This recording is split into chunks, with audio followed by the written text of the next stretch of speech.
Hello friends, welcome to my channel. मेरा नाम स्नेहा है और मैं स्टॉकहोम स्वीडन में रहती हूँ। जैसे आपको टाइटल से ही पता चल रहा होगा कि मैं मेरे कैंसर के जर्नी के बारे में बात करूँगी। तो आज इस कैंसर के जर्नी में मैं बात करूँगी कि मुझे कैंसर का डायग्नोसिस कैसे हुआ, मुझे कुछ सिम्टम्स थे क्या।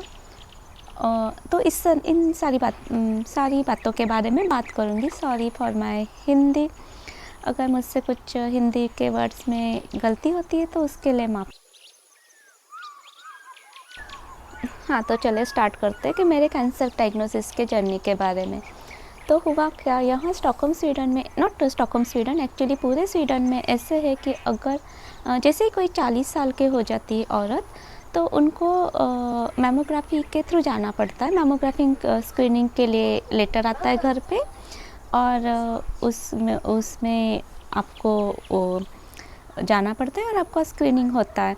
तो मुझे इसे घर पे लेटर आया। मेरा लेटर कुछ मिड ऑफ दिसंबर 2022 में आया था, और उसमें उन्होंने लिखा कि मुझे मैमोग्राम के लिए जाना है। और मेरा उस टाइम बहुत ही बिजी स्केड्यूल चल रहा था। मेरे ऑफिस में मेरे 2 कलीग ने रिज़ाइन किया था इनफैक्ट, और मैं दोनों का थोड़ा थोड़ा टास्क संभाल रही थी, और उसके साथ मेरा भी खुद का टास्क कर रही थी। हेलीकॉप्टर जा रहा है ऊपर से तो यस, यहाँ पे बहुत सारे हेलीकॉप्टर्स जाते हैं, तो उसका हमेशा ऐसे थोड़ा सा आवाज़ रहता है। हाँ, तो मैं कहाँ पे थे? यस, या तो मुझे वेट करते हैं।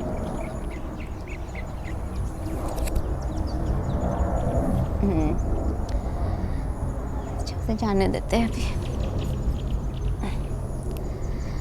तो मेरा बहुत बिजी स्केड्यूल चल रहा था, और मेरा बहुत ही, मतलब क्या बोलते हैं, पैक था टाइम का। मेरा बेबी भी 5 साल का, तो उसके बाद उसको स्कूल से लाना सब कुछ, मतलब यहाँ पे तो मतलब सब कुछ खुद को ही करना पड़ता है, मैं और मेरे पति को।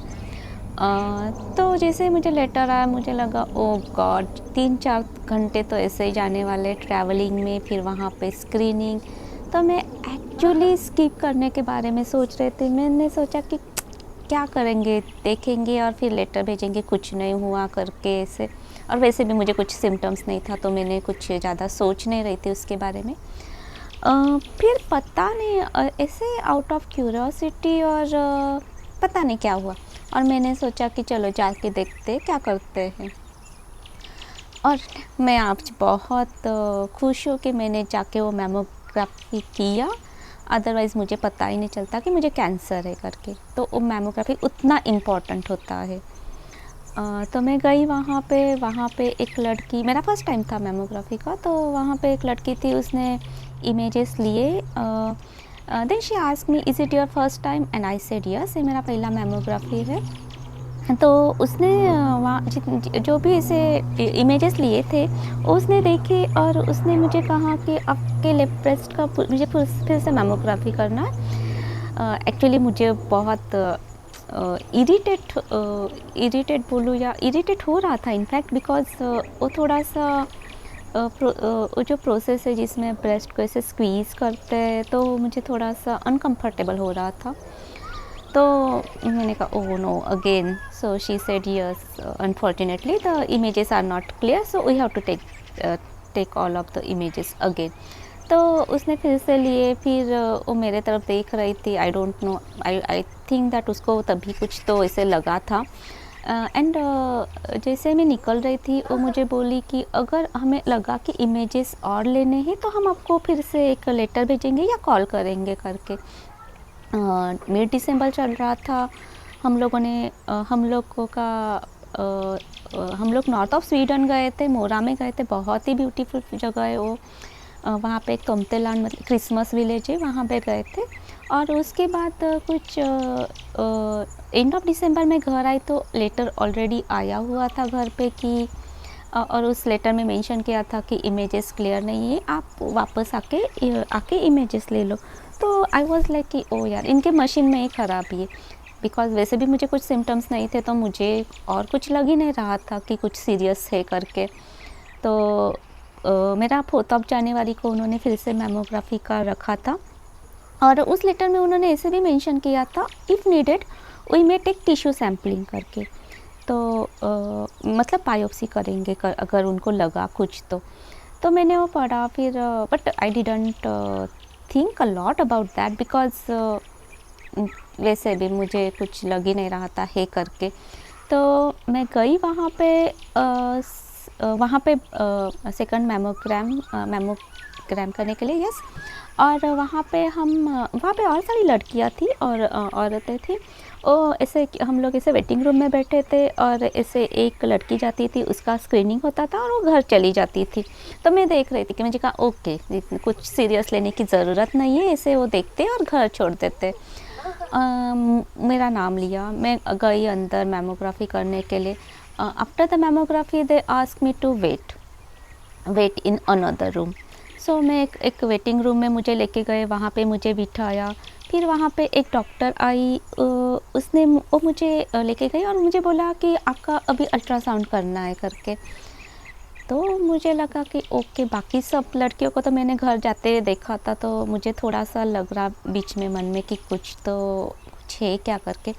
And then she was doing ultrasound वगैरह, and while doing ultrasound she called to another doctors to come inside and have a look on the images। तो तभी तो मुझे लगा कि हाँ कुछ तो है, अभी इतना भी मतलब कुछ नहीं है, ऐसे तो नहीं हो सकता, अभी कुछ तो उनको दिख रहा है करके। तो मैंने वो डॉक्टर से पूछा कि कुछ डाउट है क्या, इज़ देयर एनीथिंग सस्पिशियस।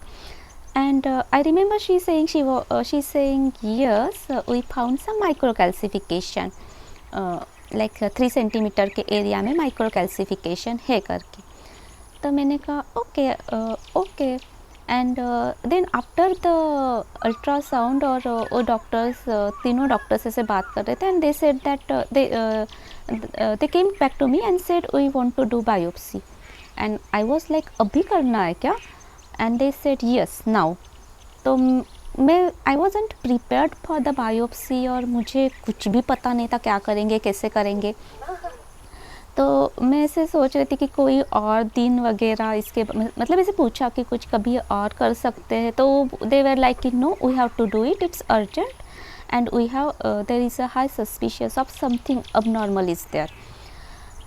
तभी yes, yeah, तभी I remember that there were tears in my eyes and I said okay and then they took me to the room where they did biopsy के लिए मुझे अपने पेट पे से लेटाया and there was like ऐसे 2 whole के जैसे होते हैं जहाँ से yes yeah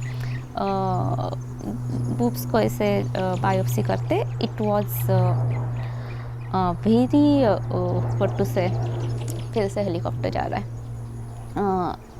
it's painful process या तो वो पेनफुल था। फिर जो बायोप्सी का एरिया था वहाँ पे उन्होंने बीच में क्लिप डाली, कुछ मेटल की क्लिप डाली अंदर और बायोप्सी के बाद अगेन मेरा मैमोग्राफी किया टू सी दैट कि जो क्लिप डाली वो प्रॉपर लोकेशन पे है या नहीं।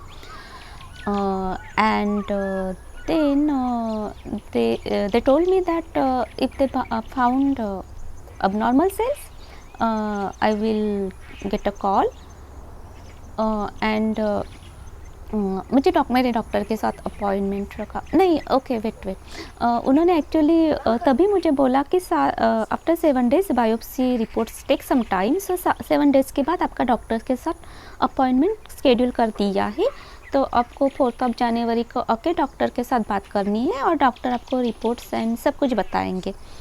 तो देन आई केम होम। तो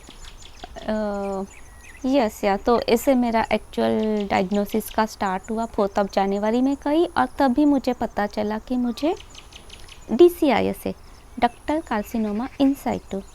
मेरा इनिशियल डायग्नोसिस वो था, मेरा फाइनल डायग्नोसिस वो नहीं हुआ, मेरा फाइनल डायग्नोसिस कुछ और निकला। उसके बारे में बात करेंगे मेरे अगले वीडियो में। आशा करती हूँ आपको ये वीडियो कुछ हेल्पफुल लगा होगा और बस ये कहना चाहती हूँ कि हमारे इंडिया में ऐसे मैमोग्राफी नहीं करते, तो जो भी लड़कियाँ हैं, जो भी 40 के ऊपर या 40 होने वाली है, या जो जिनको भी सिम्टम्स है, लंप है, कुछ लग रहा है, अब नॉर्मल है, तो प्लीज़ जाके मैमोग्राम कीजिए। एक छोटी सी स्क्रीनिंग आपकी लाइफ बचा सकती है। बहुत ही मैमोग्राफी बहुत कुछ मतलब बहुत अर्ली डायग्नोस करती है। तो बस यही कहना चाहूँगी, और मिलते हैं मेरे अगले वीडियो में, जहाँ पे मैं बात करूँगी कि मेरा डायग्नोस DCIS क्या होता है, उसमें कैसे होता है करके, उसके बारे में बात करूँगी। Thank you so much for watching. हाय दो विशेष नाट।